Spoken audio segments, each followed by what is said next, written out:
Andrew McCART, IFL TV in association with MTK Global. I'm here in Cardiff for the MTK Global show. With me I've got trainer Dominic Ingle. You've just seen your man Liam Williams drop the guy there with a body shot, beautiful body shot. Just talk to me about his performance. It's been a bit of a disruptive fight, this one. We had an opponent, it all changed at the last minute.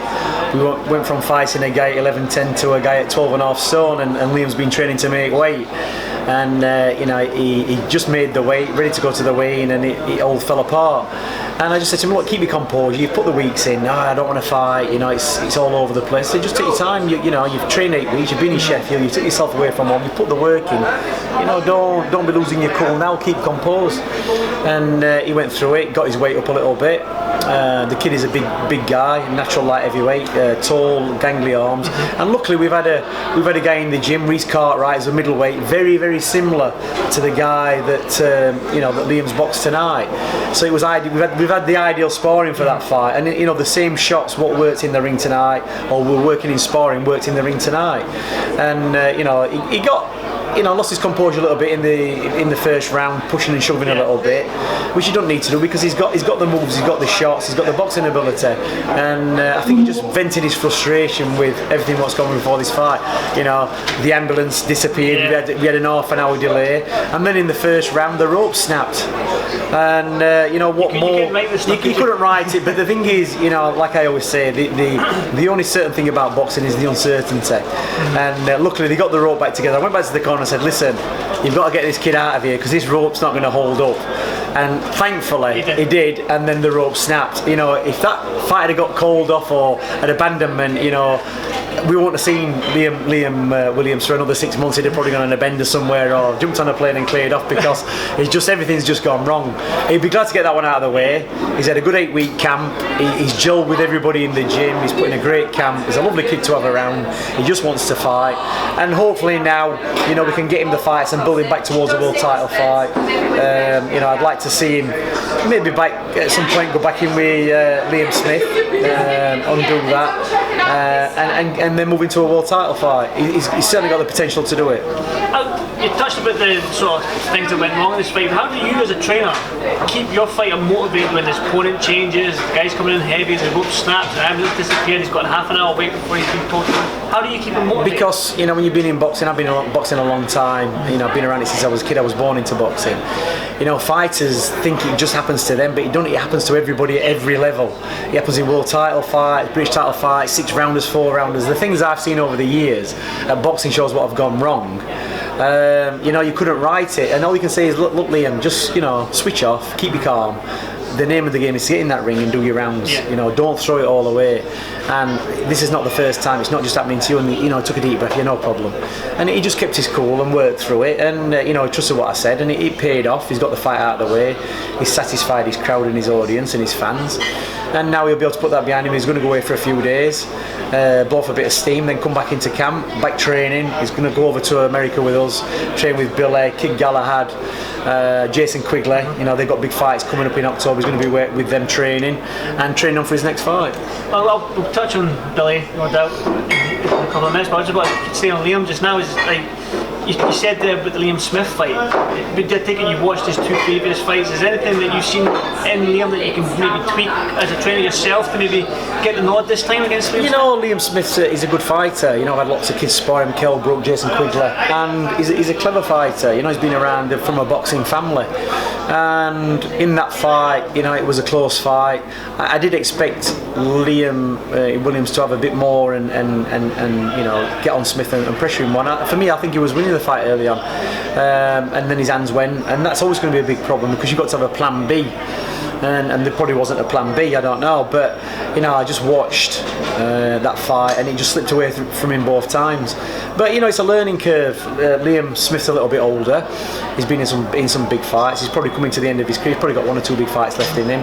Liam's only young. It's an experience thing, and maybe becoming world champion at 25, I think, which was at the time, might have gone to his head. It might have derailed him. There's lots of reasons why. I've seen it.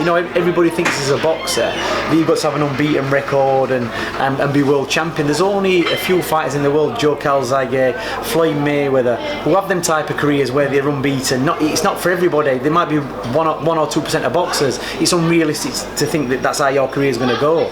And that's what you're trying to explain to people. I've had lots of fighters who've become world champions or become British champions or European champions who've lost fights.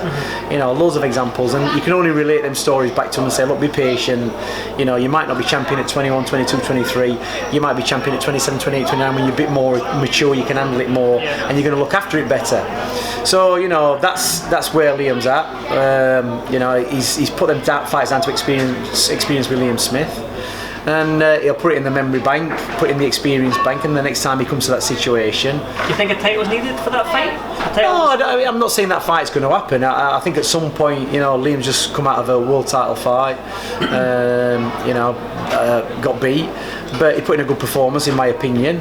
And sometimes you've got to you cross them kids again. You come into a position whether you're boxing for a world title or a European title or some other title, whatever it is.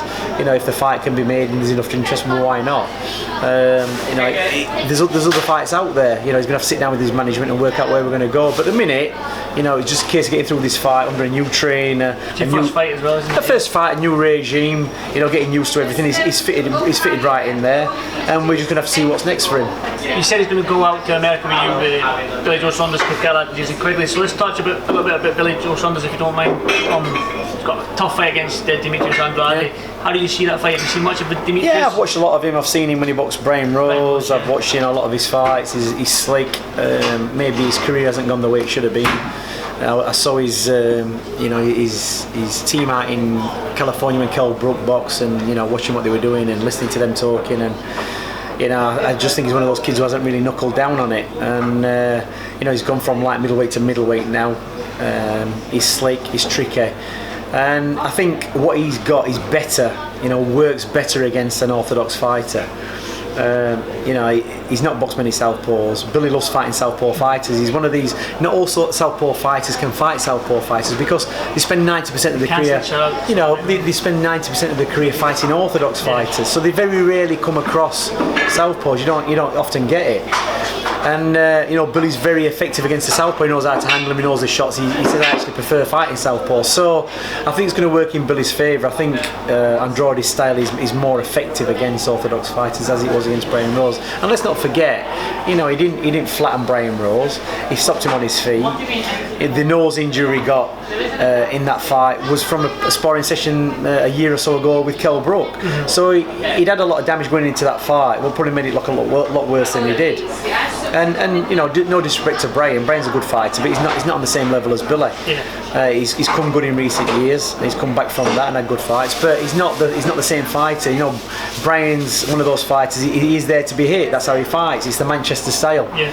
Whereas Billy's not there to be hit. And what they say: if you can't hit, you can't hurt. And Billy's a better elusive fighter than Andrade is. Again, do you think the natural fight, if Billy comes through Andrade, is the winner of Golovkin against Canelo? I don't think whether it's a natural fight or not. I think it's just the fight that everybody wants. When you're at that level, you're a world champion. You've got to get motivated for fights. And what motivates Billy Joe Saunders and most fighters is fear.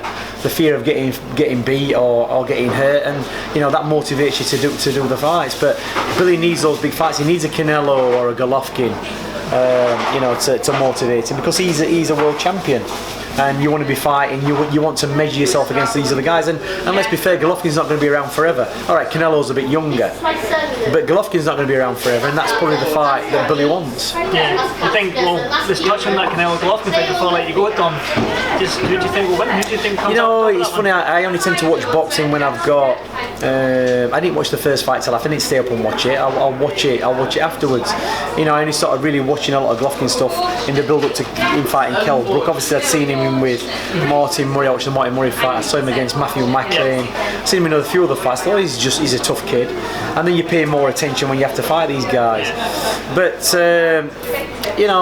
who knows? I'm always of the belief, and I might be wrong. I haven't watched him enough. I've only watched a bit of Canelo, in the fights against Matthew and Ryan Rose. The fights what caused me to be interested in it.